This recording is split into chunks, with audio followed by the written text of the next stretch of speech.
Boa noite, irmãos. Então vamos iniciar essa exposição bíblica, lembrando alguns detalhes. Os irmãos diminuem um pouquinho a qualidade do vídeo e estarem atrasando um pouquinho. Então vamos abrir no Salmo 114. Diz assim, Salmo 114. Quando Israel saiu do Egito, e a casa de Jacó de um povo de língua estranha, Judá foi seu santuário, e Israel seu domínio. O mar viu isso e fugiu, o Jordão voltou para trás, os montes saltaram como carneiros, e os outeiros como cordeiros. Que tiveste tu, ó mar, que fugiste, e tu, ó Jordão, que voltaste para trás? Montes que saltastes como carneiros e outeiros como cordeiros?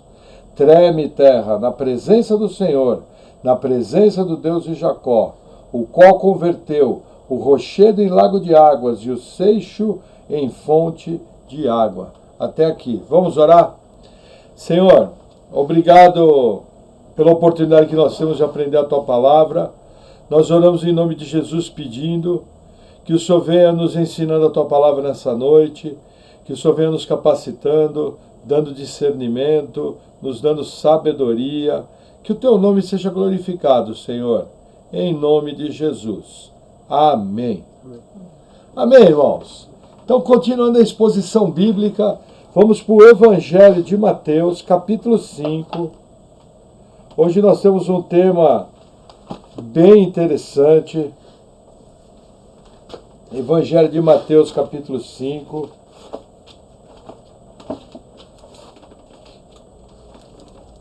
Nós vamos ler o texto base, o versículo 33.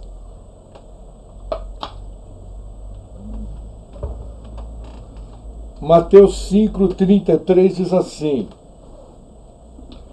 Outro sim, ouvistes que foi dito aos antigos, não perjurarás, mas cumprirás os teus juramentos ao Senhor. Até aqui. Veja, Jesus continua, dentro da sua exposição bíblica, falando dos mandamentos, principalmente da Torá, coisas que estavam no Antigo Testamento, e ele vem legislando em cima disso. E aqui ele vem falar de um texto extremamente importante. Ele vem falar sobre a questão dos votos, que popularmente é chamado de juramento. No Brasil e nos países de origem católica, é muito comum a questão da promessa. O que é a promessa? A pessoa quer alcançar uma graça, então ela fala: Deus, se o Senhor me der um carro novo, eu nunca mais como salsicha na vida. Aí o que acontece? Isso nada mais é que um voto. E aí o que acontece? Quando eu faço um voto, eu tenho que cumprir. Tudo aquilo que eu falo a Deus, eu tenho que cumprir. E o que Jesus vai fazer aqui? Ele vai dar uma legislação sobre isso. O que eu chamo, ele vai estar desencorajando todo e qualquer tipo de voto. Normalmente, nas igrejas evangélicas, hoje em dia se fala muito em voto, voto financeiro, desafio financeiro. Gente, isso daí não é uma prática em que a gente encontra os apóstolos fazendo isso. Em nenhum lugar da Bíblia você vê eles fazerem voto financeiro. Agora, qual é o problema? A pessoa está votando, ela está fazendo um compromisso com Deus. E olha o que Jesus fala. Versículo 34. Eu, porém, vos digo que de maneira nenhuma jureis, nem pelo céu, porque é o trono de Deus, nem pela terra, porque é o escabelo dos seus pés, nem por Jerusalém, porque é a cidade do grande rei. Nem jurarás pela tua cabeça, porque não podes tornar um cabelo branco ou preto. Seja, porém, o vosso falar sim, sim, não, não, porque o que passa disso é procedente do mal. O que acontece? Jesus, ele desencoraja o voto. Ele fala o seguinte: você é uma pessoa de Deus? Sim, sim, não, não. E por que Jesus desencoraja o voto? Eu separei alguns textos, veja, isso daí é toda uma legislação que vem do Antigo Testamento. Então vamos estar abrindo livro de Levítico, capítulo 19.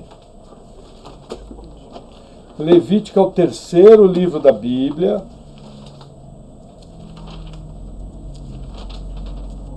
Levítico 19.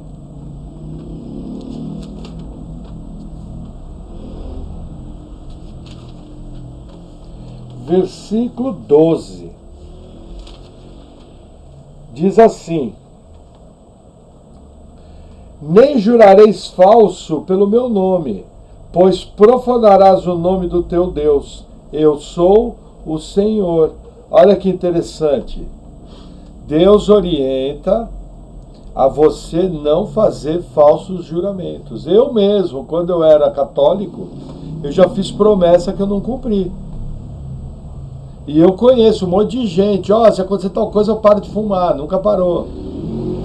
Se acontecer tal coisa eu paro de beber. Começou a tomar uma jarra a mais de cachaça. Então o que acontece? A gente percebe claramente aqui em Levítico, nem jurareis falso pelo meu nome. Por quê? Porque as pessoas, elas juravam pelo nome do Deus do céu, o Deus da terra. Olha que sério, nós vamos ver qual é a seriedade disso. Quer ver outro texto? 2 livros à frente, Deuteronômio 23. Vai passar por números, vai chegar em Deuteronômio,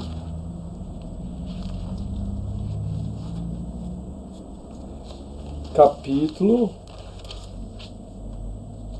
23. Olha o que diz. Vamos ler do 21 em diante. Deuteronômio 23, versículo 21. Quando fizeres algum voto ao Senhor teu Deus, não tardarás em cumpri-lo, porque o Senhor teu Deus certamente o requererá de ti, e em ti haverá pecado. Porém, abstendo-te de votar, não haverá pecado em ti. O que saiu dos teus lábios guardarás, e cumprirás, tal como voluntariamente votaste ao Senhor teu Deus, declarando pela tua boca. Olha que interessante. Deuteronômio, ele reitera. Nós temos que lembrar que Deuteronômio é o que eles chamam vulgarmente de a segunda lei. Essa lei, o que acontece? Aquilo que foi dito em Levítico foi dito 40 anos antes de Deuteronômio. Então Deuteronômio ele vem fazendo toda uma revisão para aquela geração que não tombou no deserto, que ia ser a geração que ia entrar na terra prometida, e aí Deus ele faz uma releitura da lei. Então aqui em Deuteronômio ele vai repetir o que está em Levítico, mas olha que interessante, o 22 ele fala o seguinte: porém abstendo-se de votar, não haverá pecado em ti. Porque se eu votar e não cumprir, é pecado, segundo a lei de Moisés. Mas eu entendo o seguinte, que Jesus ele desencoraja os votos. Mais ou menos o que Jesus ensina tem um pouco a ver com o versículo 23. O que saiu dos teus lábios guardarás, e cumprirás tal como voluntariamente votaste ao Senhor teu Deus, declarando pela tua boca. O que Jesus vai falar do se ensina ou não, você só tira essa parte, votaste ao Senhor teu Deus. Jesus nada mais está dizendo o seguinte: o que você falar da tua boca, faz. Se você falar sim, eu vou fazer, eu faço. Se você falar não, eu vou fazer, eu faço. Gente, hoje em dia, a gente vive uma crise no meio evangélico. Uma crise de caráter. Muitas pessoas aderiram à fé, não nasceram de novo. E muitas coisas que o crente fala não vale. Gente, isso é muito terrível. O crente ele tem que ser uma pessoa firme na sua palavra. Eu lembro sempre com o meu primeiro pastor, eu aprendi uma palavra sobre Davi, quando Saul, o espírito maligno se apoderava dele, eles deram a seguinte sugestão: olha, conhecemos um filho de Jessé, que toca a harpa, Deus é com ele tem boa aparência, mas aí tem uma parte que fala, ele é sisudo em palavras. O que é sisudo em palavras? Firme naquilo que ele fala. Nós, no nosso país, temos uma grande dificuldade de comunicação. E nós temos uma grande dificuldade em cumprir aquilo que falamos. Quer ver uma área comum? Às vezes o filho faz alguma coisa errada. Você chega pro filho e fala, menino, você vai ficar 1 mês sem jogar videogame. Só que você não vai cumprir aquilo. Aí o que acontece? Com 3 dias você tira o menino do castigo. Eu lembro que muito cedo eu aprendi na educação de filhos a fazer o seguinte, olha, eu vou pensar, mas vocês vão ter uma consequência disso que vocês fizeram. E aí eu conversava com a Paula conversava comigo, a gente definia um castigo. Por quê? Porque aquilo que falava a gente tinha que cumprir. Para quê? Para não se desmoralizar diante do filho. É que nem na questão da igreja, aquilo que você fala você tem que cumprir. Tem que existir um motivo muito forte para você descumprir algo que você falou. E esse motivo tem que ser claramente esclarecido. Inclusive com aquela fala, olha, estou voltando atrás do que eu falei, me desculpe, eu errei. Porém, analisando melhor o problema, eu não posso fazer isso por esse motivo, por esse motivo e por esse motivo. É uma coisa muito importante que o crente tem que ter. Agora, o texto aqui não está falando do que você fala. O texto aqui está falando de voto. E qual que é o problema dos votos realizados pelos fariseus? Vamos abrir, vamos voltar um pouquinho o livro do Êxodo, capítulo 20. Segundo livro da Bíblia.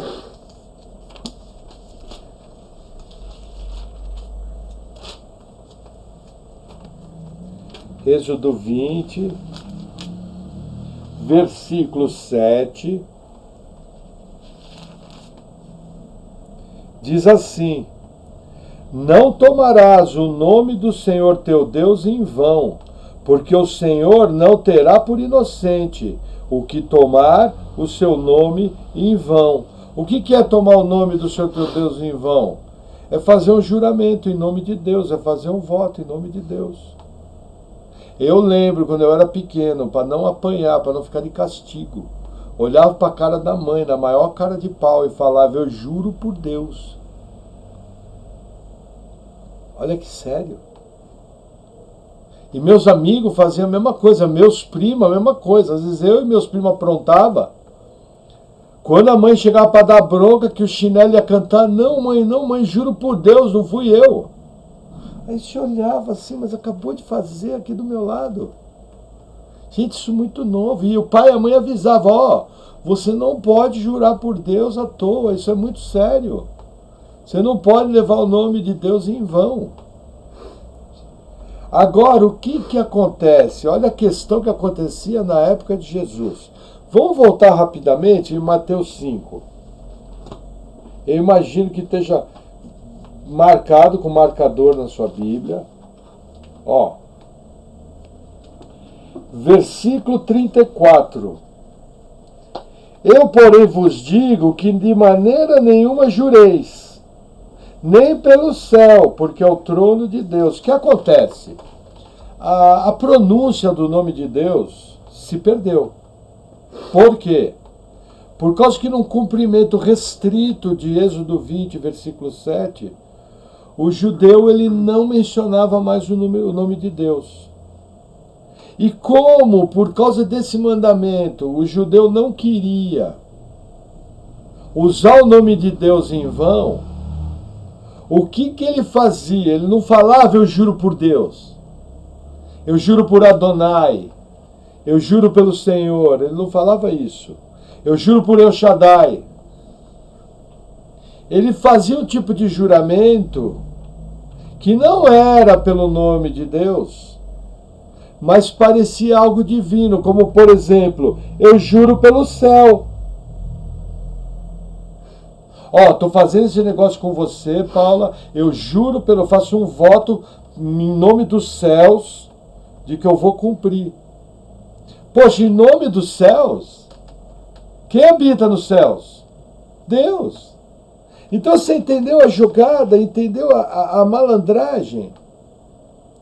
O judeu chegava e falava, olha, eu juro em nome do céu. Quer ver um outro exemplo que ele falava? Versículo 35.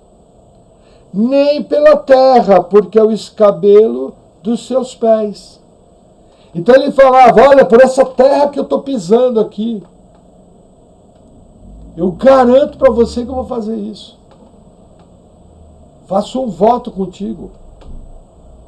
E eu mais longe, olha que interessante. Parte B do versículo 35. Nem por Jerusalém, porque é a cidade do grande rei. Por quê? Porque Jerusalém é Sião, nós vamos ver o texto mais à frente. É a menina dos olhos do Senhor. Então ele não jurava em nome de Deus, mas jurava em nome de Jerusalém, jurava pela terra. E por que ele não podia fazer isso? Jesus ele faz uso do Antigo Testamento, mostrando por que não podia fazer isso. Vamos voltar no 34. Ó, os céus é o trono de Deus. Vamos abrir primeiro livro de Crônicas, capítulo 28. Primeiro Crônicas, é antes de Salmos, antes de Neemias. Primeiro Crônicas 28, versículo 2. Qual que é a situação aqui? Davi reuniu em Jerusalém todos os líderes das tribos. E aí, no versículo 2, ele fala o seguinte: pôs-se o rei Davi em pé e disse: ouvi-me, irmãos meus e povo meu, em meu coração propus eu edificar uma casa para repouso, a arca da aliança do Senhor, e para o estrado dos pés do nosso Deus. E eu tinha feito o preparo para a edificar. Davi está falando sobre a construção do templo.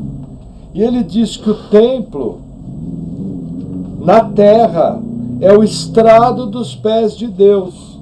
Quer ver que outro texto interessante? Um pouco mais à frente. Salmo 48. Você vai passar por Jó, vai chegar em Salmo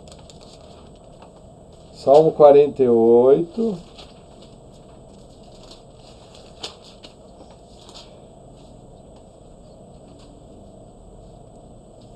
Versículo 2. Vamos ler o 1. Isso daqui tem um louvor antigo.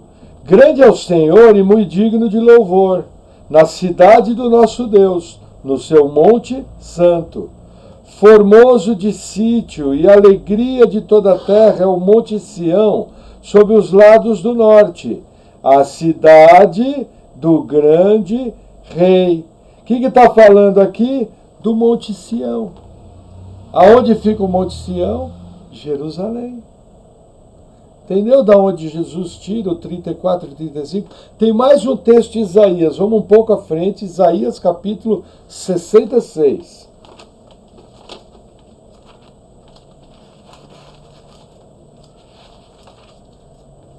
É o último capítulo do livro de Isaías. Isaías 66. Talvez o versículo principal das passagens. Diz assim, Isaías 66, 1. Assim diz o Senhor, o céu é o meu trono, e a terra o escabelo dos meus pés. Que casa me edificaríeis vós? E qual seria o lugar do meu descanso? Percebem? 1 Crônicas, da onde que Davi tirou que a terra é o escabelo, é o estrado dos pés? Isaías 66. Era uma ideia recorrente. Lógico, Isaías 66 foi escrito depois de que Davi falou aquilo. em Crônicas. Mas era uma ideia comum, mostrada até por outros textos da Bíblia. Da mesma maneira que quando a pessoa falava jurar por Jerusalém, estava jurando por Sião, estava envolvendo o nome de Deus do mesmo jeito. O que Jesus está dizendo ali? Quer ver? Vamos reler, vamos voltar a Mateus 5. Versículo 34. Eu, porém, vos digo que de maneira nenhuma jureis, nem pelo céu. Aí ele explica, porque é o trono de Deus. Olha que interessante. E o 34, nem pela terra, porque é o escabelo dos pés. Se você olhar aí na sua referência bíblica, você vai ver do lado, ó, 1 Crônicas 28:2, Salmos 48:2. Olha que interessante. No 36, no 35, nem por Jerusalém.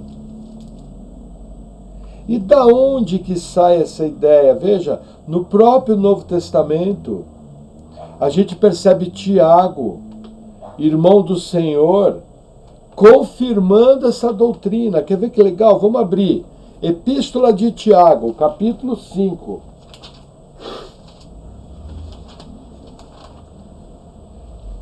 Tiago 5.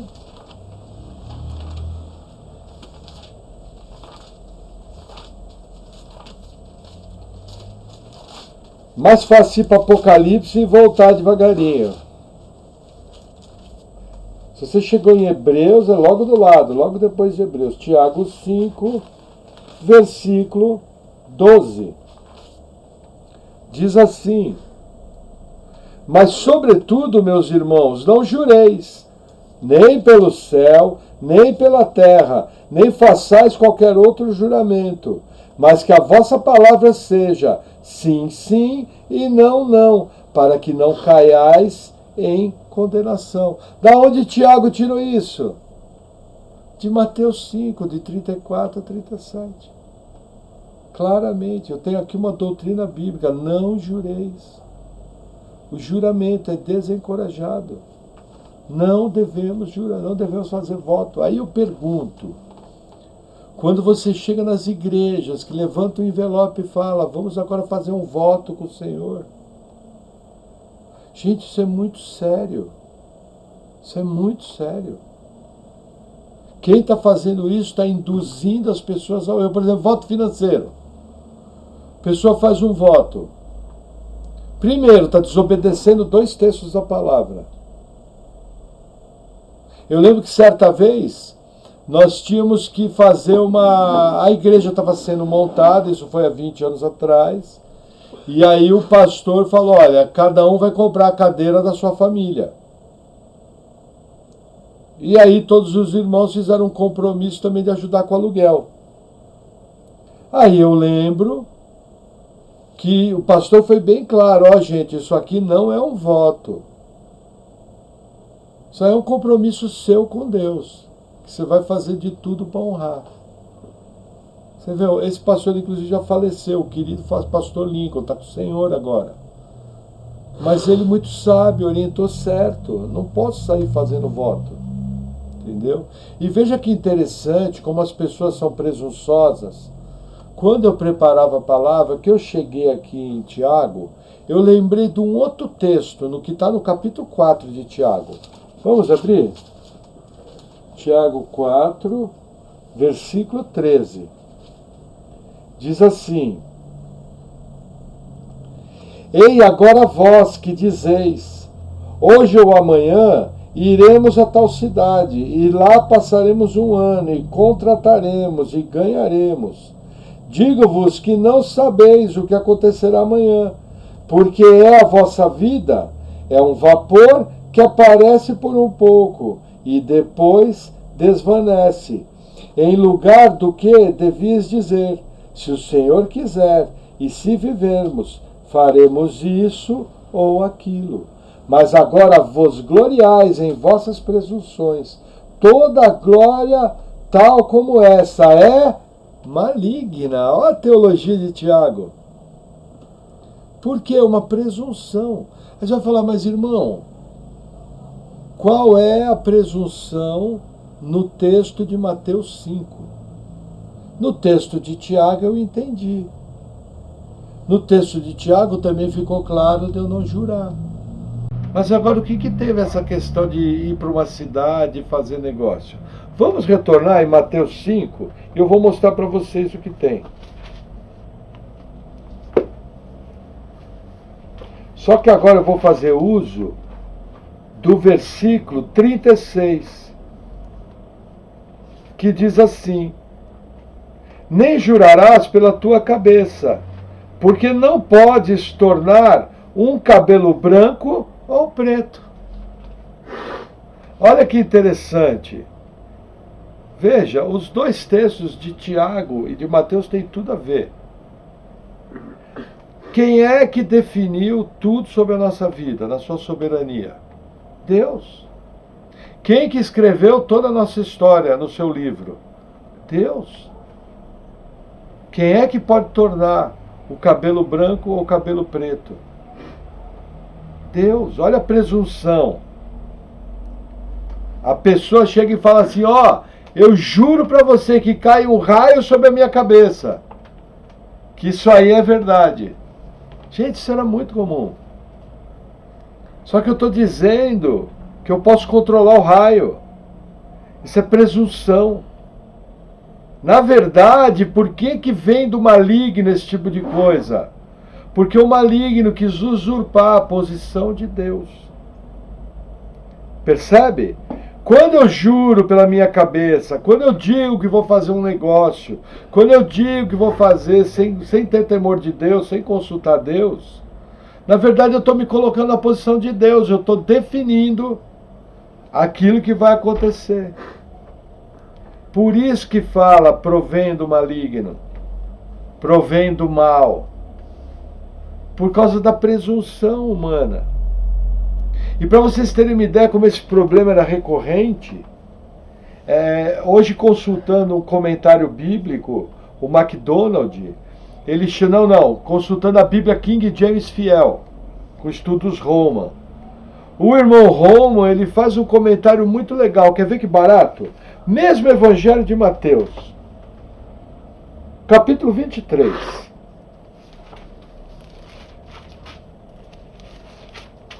Deixa eu tomar um gole de água. Eu achei muito interessante o que o irmão chamou a atenção.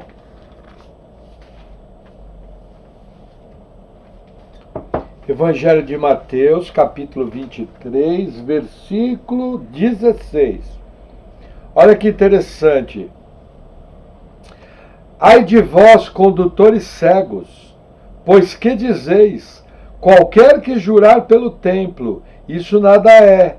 Mas o que jurar pelo ouro do templo, esse é devedor. Insensatos cegos, pois qual é maior, o ouro ou o templo que santifica o ouro? Olha que interessante, malandragem gospel. Viam com os argumentos que não tinham base bíblica. Não, eu juro pelo templo, não, mas eu não posso jurar pelo ouro, não, mas eu não posso jurar pela argola, não. Pelo leão do templo eu posso orar, pelo mar de bronze. Mas olha, pela oferta não posso. Entendeu o que Jesus está falando aqui? Me parece que era um hábito muito enraizado naquela sociedade, essa questão do voto e do juramento. E olha o que Jesus continua falando, versículo 18. E aquele que jurar pelo altar, isso nada é, mas aquele que jurar pela oferta que está sob o altar, esse é devedor. Está entendendo as comparações? O negócio é o seguinte, na igreja a mulher tem que usar saia, mas não pode usar saia que tenha fenda. E nem pode usar saia que não esteja um palmo abaixo do joelho. Por quê? Por causa que os fariseus usavam uma roupa que eles esticavam, sabe, aqueles argumentos de homens tão comuns. Hoje em dia isso é muito comum na igreja. Por exemplo, eu lembro que certa vez, um fato até curioso, conversando com minha irmã, era final de ano, e E aí nós comentamos, nós não vamos ter champanhe. Aí a irmã respondeu, falou, champanhe não pode porque tem champanhe na macumba. Aí a Paula, com muito discernimento, falou, não, irmão, mas não pode ser assim.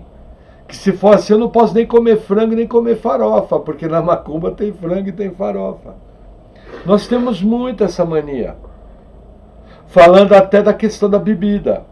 Se você chegar para muitos crentes brasileiros e falar, beber é pecado, ele vai falar, é. Não tem base bíblica. Embriaguez é pecado. Aí a pessoa vai falar, não, mas a palavra vinho lá quer dizer suco de uva. Aí eu refutava, olha, se isso é suco de uva, é um suco de uva alcoólico, porque os caras ficavam bêbados. E para mim suco de uva alcoólico é vinho. Vocês percebem? As pessoas são cheias dessas manias. E o texto continua. Aqui vai até o 22, ao 19. Insensatos e cegos, pois qual é maior, a oferta ou o altar que santifica a oferta? Portanto, o que jurar pelo altar, jura por ele, e por tudo o que sobre ele está. E o que jurar pelo templo, jura por ele, e por aquele que nele habita. E o que jurar pelo céu, jura pelo trono de Deus, e por aquele que está sentado nele. Novamente, Jesus repete, e está derrubando. Percebe que é uma doutrina muito bem amarrada, mas vocês percebem a malandragem, as artimanhas. Tem que tomar muito cuidado com isso. Isso é mais comum do que a gente pensa. Isso gera muito problema, muita coisa errada. Eu já vi pessoas que não pensaram direito e elas fizeram um voto e tiveram muita dificuldade. Aí, inclusive, quando elas tentaram se livrar do voto, a liderança falou para elas, mas Davi, quando foi oferecer sacrifício, ali ao lado de Jerusalém, na eira de Onã, como é que era? Onã, não era isso? Ele falou, fareis oferta ao Senhor que não me custará nada? Ainda usam isso. Ainda usa o seguinte, olha, para a oferta, quanto mais sacrifício tiver oferta, melhor é. Eu já vi pessoas voltar para casa a pé da igreja. E não é voltar para casa 1 quilômetro, que é fácil de andar 2 quilômetros. Pessoas que tiveram que andar 1h30 para voltar para casa, porque pegaram o dinheiro do ônibus e deram na igreja, fazendo uma oferta de desafio. Já vi pessoas que pegaram o dinheiro que era da condução para procurar emprego no dia seguinte e deram na igreja, porque foi mexido com o psicológico delas. E foi dado. Eu lembro que certa vez, conversando com um irmão, na igreja deles em São Paulo, um desses evangelistas, no final de semana, cheio de desafio, esse camarada rapelou da igreja 37 mil reais em um final de semana. Teve gente que pegou a prestação da van e deu na igreja. E quando chegou o dia de pagar a van, não tinha dinheiro. E não viu um tostão. Por quê? Porque não é compromisso bíblico em nenhum lugar. Por exemplo, eu já fiz parte de igreja onde o evangelista, que inclusive hoje é apóstolo, ele desafiava a pessoa a fazer um pedido e uma oferta. Que ao fazer aquela oferta, a pessoa ia ser abençoada. Por exemplo, já vi Ministério de Libertação, no qual eu fui treinado. Que quando falava de parte financeira, falava disso. Aí eu pergunto, aonde que tem na Bíblia? Ensinava o seguinte, eu quero que o Rodrigo arrume um emprego. Então eu faço o seguinte compromisso da igreja. Olha, Senhor, essa oferta que eu estou dando é uma oferta com propósito. E qual que é o propósito? Que o Rodrigo arrume um emprego. E dava oferta. Eu não consegui até hoje encontrar um versículo.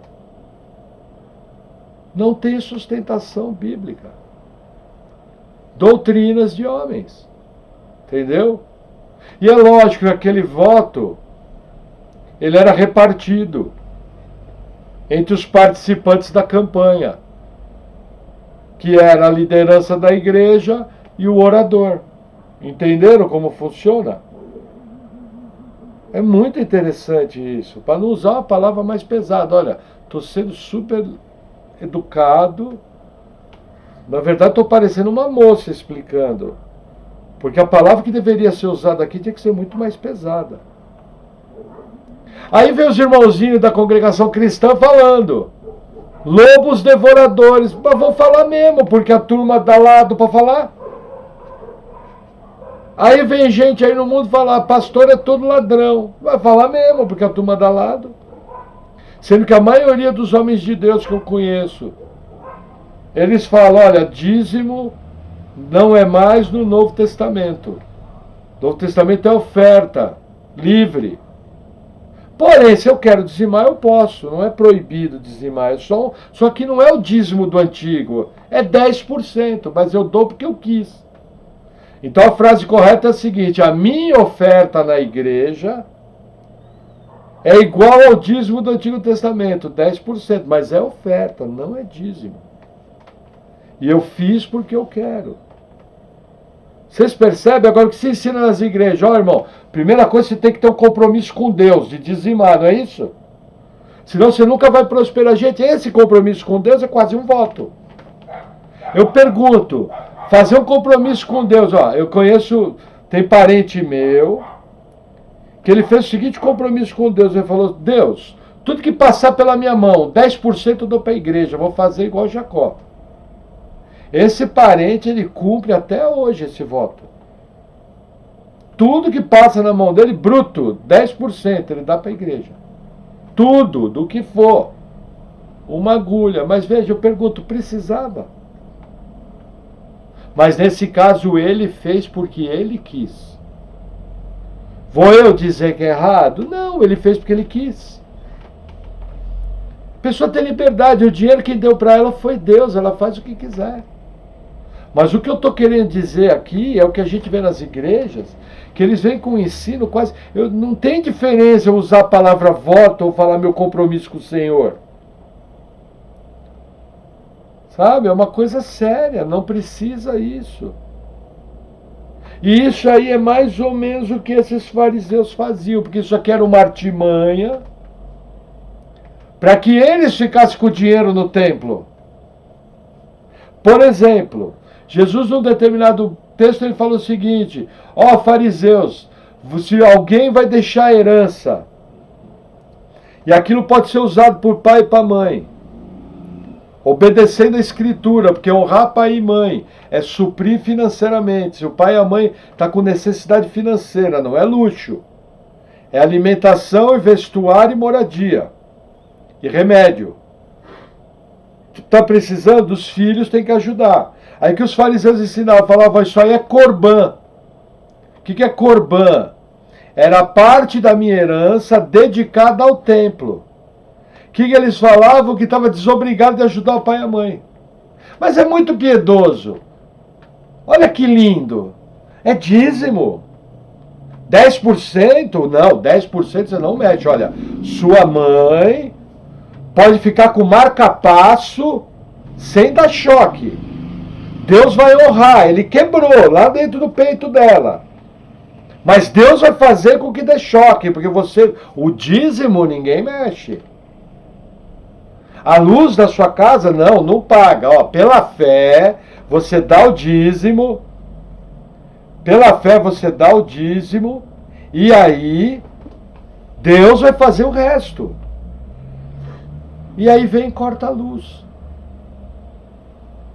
É que nem as pessoas que estão devendo e querem dar dízimo. Quem está dizimando é o credor. Porque se eu pego um dinheiro que não é meu, estou devendo para o outro e dou na igreja, quem está dando é o meu credor. Mas as pessoas insistem, porque aí eles chegam aquele joguete. Olha, para você prosperar, você precisa dar o dízimo. A minha Bíblia fala o seguinte: primeiro, não tem nenhuma promessa de prosperidade. Segundo, a única promessa que tem é o seguinte: quando eu ofertar na casa do Senhor de maneira livre, para sustento da obra, nas necessidades, Deus vai me dar a sementeira, vai me dar a condição de fazer aquilo. Não riqueza, Terceiro, eu preciso ser sábio, eu preciso ser trabalhador, eu preciso fazer minha parte. Percebe que, na verdade, não mudou nada? Esse mesmo estilo de coisa que acontecia na época de Jesus acontece hoje. Agora, se você fala hoje, o pessoal vai chegar e falar: o irmão, eu já vi irmãos assim que falavam contra o dízimo. O irmão está falando isso que o irmão foi criado na congregação cristã. Gente, só vou dar um exemplo. Existem algumas coisas, veja, nenhuma igreja é igual. A gente se respeita. Mas algumas, por exemplo, nós temos hábitos diferentes dos irmãos da congregação cristã. Mas veja, eles têm todo o sistema de oferta, todos os prédios são próprios, ninguém em geral passa fome naquela igreja, porque os irmãos compram a cesta não básica. Se o irmão tem que ir para a igreja, eles dão roupa, fazem um trabalho social enorme, todo mundo vai ajudar na obra da igreja. O que eu tenho que fazer? Botar o meu óculos em cima daquilo que às vezes é diferente? Ou bater palma e honrar aquilo que os irmãos fazem de correto? Por que eles fazem isso? Porque eles amam a Deus. E por que eles fazem dessa forma no sistema de oferta? Porque é o sistema bíblico, esse é o sistema. Entendeu? O presbítero, o ancião, às vezes tem que ser ajudado financeiramente? Sim. É obrigatório? Não. Você só não pode deixar o ancião, o presbítero, passar fome. O pastor, que é tudo a mesma coisa. Ancião e presbítero é igual. Pastor é uma função. Entendeu? Que um homem executa. Baseado no principal pastor, que é Jesus Cristo. O nosso sumo pastor. Na verdade, eu sou só um instrumento usado, um facilitador. A Bíblia também orienta os presbíteros sejam dignos de dupla honra, uma honra pessoal e a honra financeira. Percebe? Não mudou nada. A coisa caminha de uma maneira estranha. E veja que interessante. Vamos voltar em Mateus 5. Rapidamente, para a gente continuar a palavra. Mateus 5. Me perdi. Mateus 5, versículo 37. Seja, porém, o vosso falar sim, sim, não, não. Porque o que passa disso é procedente do mal, do maligno. O que Jesus está falando? Essa maneira que vocês fazem as coisas é maligna. Essa presunção que vocês têm é maligna.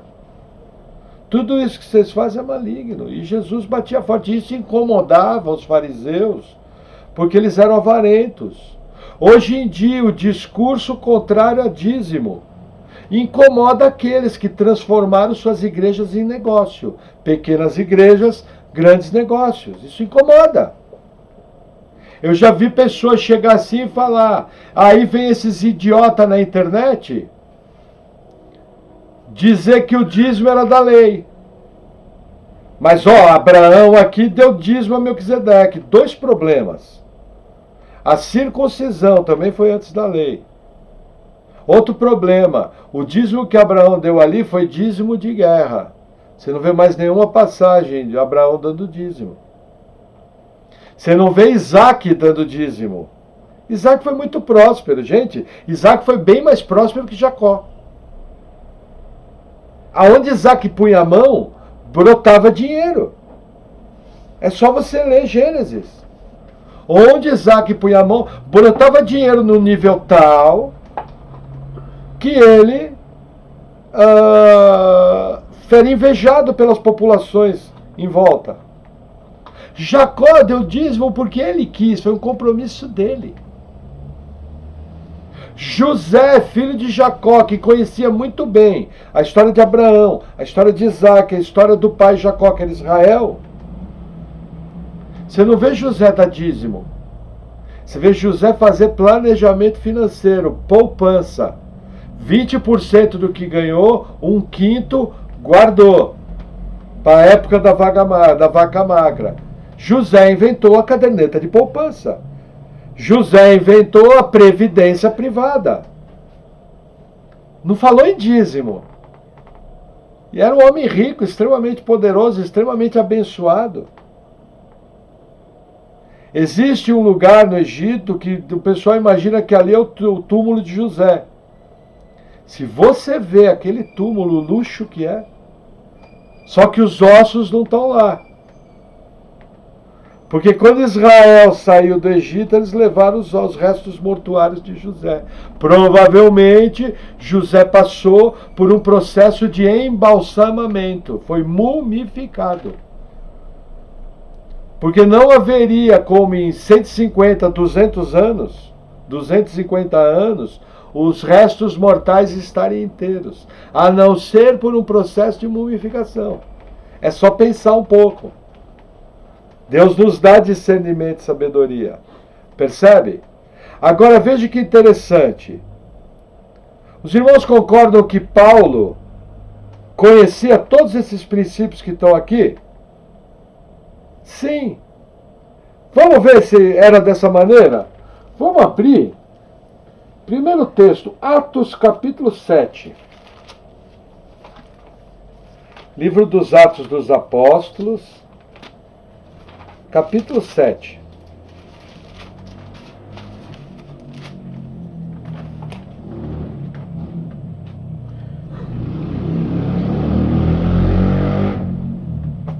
Atos 7, versículo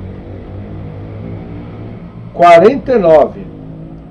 Diz assim: o céu é o meu trono, e a terra o estrado dos meus pés. Que casa me edificareis, diz o Senhor, ou qual é o lugar do meu repouso? Da onde saiu isso? Discurso de Estevão. Quem estava presente no discurso de Estevão? O apóstolo Paulo, porque quem foi apedrejar Estevão depositou as roupas. Aí olha que interessante, perante o sinédrio, você fazia um juramento. Ah, irmão, onde é que está isso? Você vai no Evangelho de Mateus, capítulo 26, não precisa abrir. O sumo sacerdote chega para Jesus e fala: conjuro-te, em nome de Deus, tu és o Filho do Altíssimo? Aí Jesus responde sob juramento. Qual foi a frase do sumo sacerdote? Conjuro-te. O que o sumo sacerdote fez? Hoje, você vai testemunhar num tribunal. Você faz um juramento. Se aquele juramento for feito em cima da Bíblia, você está fazendo um juramento diante de Deus de falar a verdade. Não é proibido. Porque o próprio Jesus fez isso. Jesus responde. Debaixo do desafio. Olha que interessante. Por quê? Ah, irmão, todo mundo sabe disso. Alguns crentes foram presos. Porque não quiseram fazer o juramento diante de tribunais americanos, diante da Bíblia. Foram presos. Por não depor. Sabe por que eles foram presos? Porque as más teologias destroem vidas. Até nas mínimas coisas. É muito importante. Eu, por exemplo, sabe quando que eu descobri que Jesus... Sabe quando caiu a ficha? Que Jesus prestou um depoimento debaixo de juramento? Hoje. Quando eu vi o irmão MacDonald, há 100 anos atrás, escrever.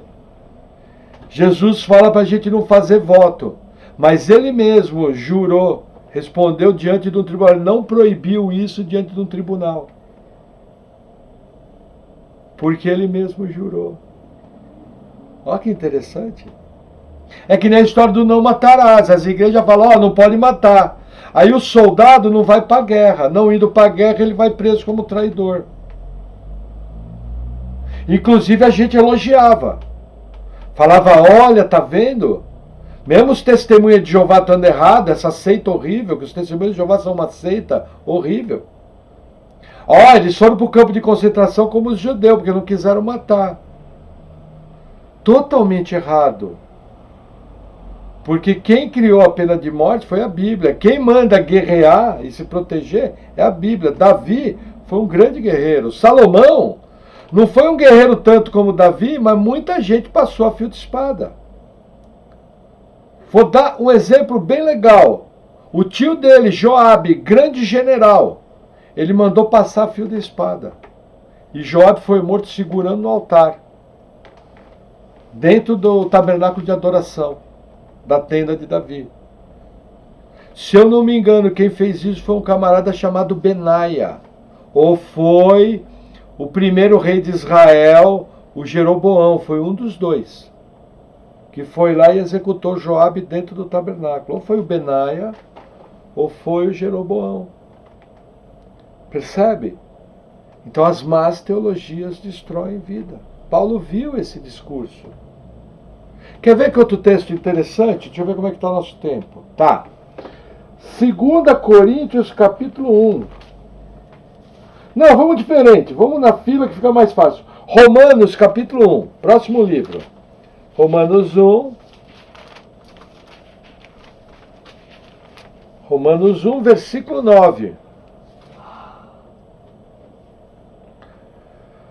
Porque Deus, a quem sirve meu espírito, no evangelho de seu Filho, vírgula, me é testemunha de que, como incessantemente faço menção de vós. O que Paulo está fazendo aqui? Requerendo o testemunho de Deus. Ele está praticamente jurando diante de Deus. Quer ver outros textos para vocês entenderem melhor?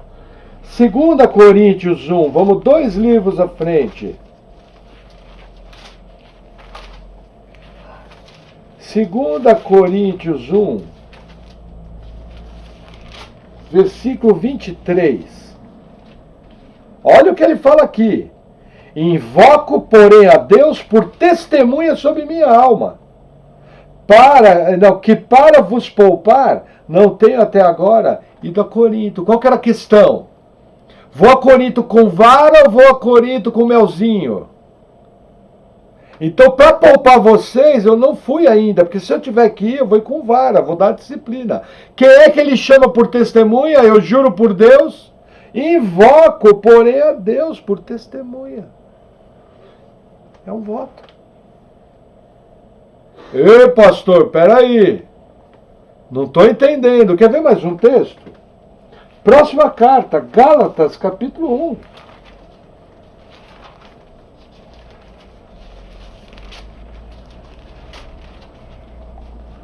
Gálatas, capítulo 1, versículo 20. Ora, acerca do que vos escrevo, eis que diante de Deus testifico que não minto. O que Paulo está fazendo aqui? Olha que interessante. Aí tem mais um, o último texto. Vamos mais à frente. Filipenses 1, versículo 8.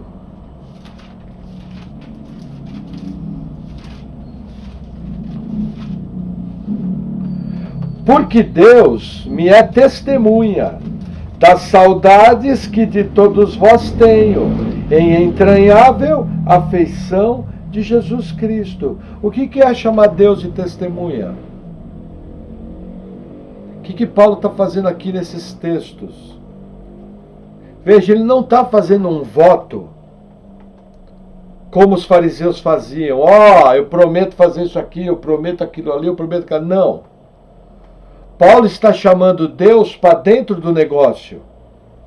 Olha, diante de Deus eu testifico que tenho ensinado de dia e de noite, que não fui ter com vocês, a doutrina que eu tenho, entendeu? O que é diferente no que Paulo fez e o que os fariseus faziam? Primeiro, Paulo estava falando a verdade. Segundo, ele estava trazendo Deus como testemunha do negócio. Entendeu? Uma coisa que a gente pode fazer na igreja. Olha, o negócio é o seguinte, nós estamos pondo esse assunto aqui diante de Deus. Nunca fez isso? Quando eu tenho uma assembleia da igreja, eu falando ou não falando, quem eu estou chamando como testemunha dentro da assembleia? Deus, porque tudo que ligares na terra será ligado no céu. O que desligares na terra será desligado no céu. Esse texto está falando de disciplina bíblica. Percebe? O que Jesus proíbe é aquele voto absurdo, aquele voto tolo, aquela promessa. Porém, a própria Bíblia mostra que você, na sua vida cristã, tem Deus por testemunha. E em vários assuntos, eu já tive casos na igreja. Aqui na igreja é assim. Qualquer problema, a gente vai e conversa olho no olho. Aquela conversa está sendo feita diante de Deus. Por quê? Porque é uma conversa da igreja. A maneira com que eu faço meus negócios fora da igreja é diante de Deus. Por quê? Porque é o testemunho público. E se for presbítero, mais sério ainda. Porque tem que ter bom testemunho dos de fora. Percebe? Eu levo Deus para todas as minhas atividades, porque eu sou um só. O meu espírito é um só com o espírito do Senhor. Tenho que tomar muito cuidado. Por isso que Jesus fala, seja o vosso falar, sim, sim, não, não. Qualquer intenção distorcida, eu estou adaptando a frase, provém do maligno. E aí eu complemento, tudo que nós fazemos, fazemos diante do Senhor. Amém? Amém. Vamos orar?